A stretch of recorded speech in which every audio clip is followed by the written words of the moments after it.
Chandpur district ফৈজগঞ্জ উপজেলায় প্রায় 60টি চর আছে। এর মধ্যে আমরা বিশিষ্ট ব্যবসায়ী আছি প্রায় 40 জন। শত শত কোটি টাকার মাছ এই প্লাবিত হইয়া নদী চলে গেছে, কিন্তু কিছুই করে আমাদের নাই। আমরা প্রায় কয়েক লক্ষ টাকা খরচ করে নেট দিছি, এই নেট দিয়ে কোনো কাজে হয় নাই।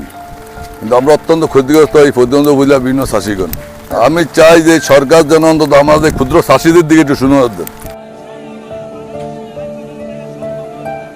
জলাবদ্ধতার কারণে সব শেষ। প্রায় 15-20 কোটি টাকার মতো মাছ আর কি আমরা প্রত্যেক বছরে 20 কোটি টাকার মতো মাছ উৎপাদন করি আর কি।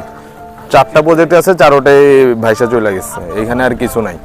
আর বাকিটা কি আছে এটা আল্লাহ ভালো জানে, ওটা মাটির নিচে আছে। মাছের ঝিল, আমাদের ফসলাদি যারা এই আমাদের এলাকায় যারা এই ফসলাদি করেছে এগুলা সব শেষ হয়ে গেছে পানির নিচে সব।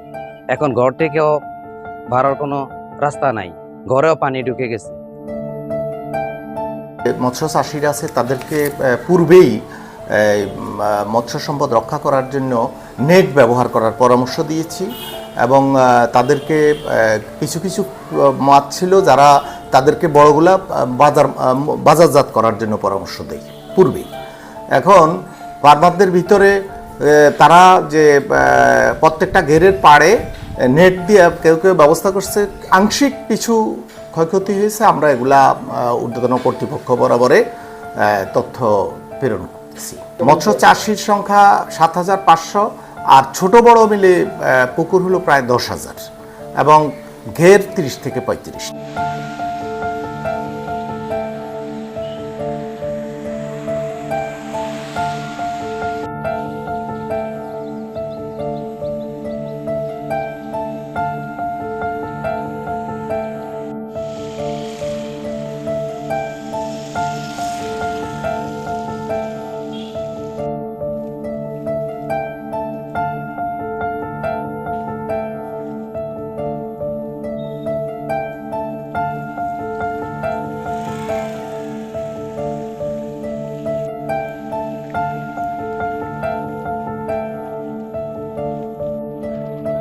অবস্থা লক্ষ্য করে তো দেখতেছি।